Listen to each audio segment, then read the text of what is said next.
Yeah, my name's Gabe Zollner. Just got an email from Mike Huckabee, and none of this comes as a surprise. And what he's talking about, and I think he's going to spend more time on his Sunday evening show, he talks about what's going on in Egypt right now, and he's made mention that since the Muslim Brotherhood took over Egypt, the Coptic Christians are under full attack. Now, again, none of this comes as a surprise. I think when we look back, Obama, he was the one that really orchestrated the removal of President Mubarak. Now, Mubarak was friends of Israel for like 35 years. He was friends of the United States for that period of time as well. He even thought he was friends with Obama until Obama turned on him. And I'm almost 100% convinced that Obama created an uprising, which in turn resulted with the removal of Mubarak. And guess what? They now have a new president, Mohamed Morsi. Well, Mohamed Morsi is an ex-convict. And more important, he has sworn on the destruction of Israel, but he's also sworn on the destruction of the United States.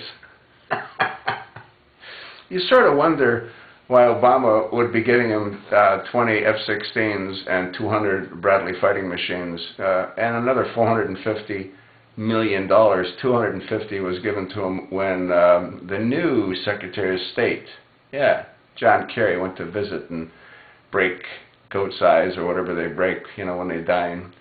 Anyway, what's going on right now, again, according to this article that Mike sent, is that apparently a number of Coptic Christians were attending a service in St. Mark's Cathedral, and they were there because the evening prior there was a number of Coptic Christians that were killed, and they were there for the funeral. And they were attacked, and the end result is that another Coptic Christian was murdered and 84 were injured. And what's going on is that the Brotherhood wants the Coptic Christians out of Egypt. But the problem is the Coptic Christians have been there since the beginning of time, you know what I mean? And they don't necessarily want to leave. I think, though, that unless changes are made at the very top, and I'm talking the very top of our government as well as their governments, this madness is going to continue.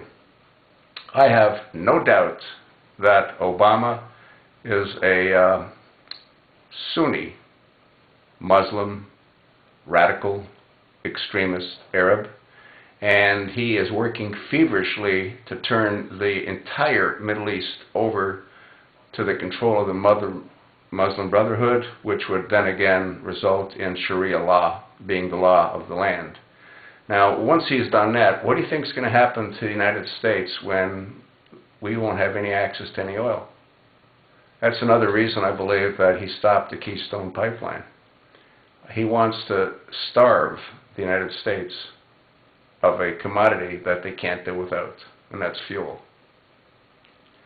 You got to give these guys credit, you know what I mean? They're like long-term planners. Yeah, that's the plan, folks.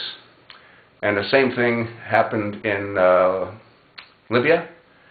And I'm sure the Coptic Christians aren't having a good time in Libya. I know they're not having a good time in Syria because I have someone that I'm communicating with vis-a-vis email that's in Syria. And the Coptic Christians are being slaughtered there as well, as are the Shiites. And who's doing the slaughtering? Well, the Sunnis.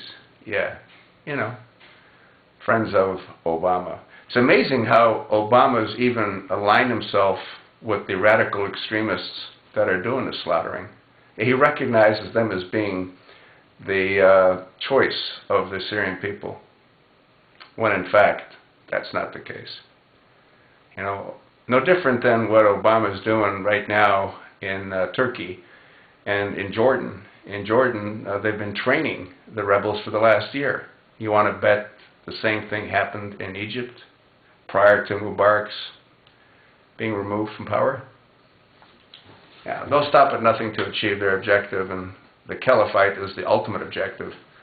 And that would be the one world order, And I got to believe a lot of these congressmen and senators have already been given a seat at the New World Order. Oh, they think they've been given a seat, you know what I mean?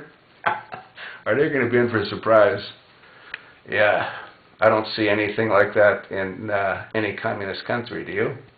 Yeah, bunch of idiots. They coulda, and they didn't when they shoulda.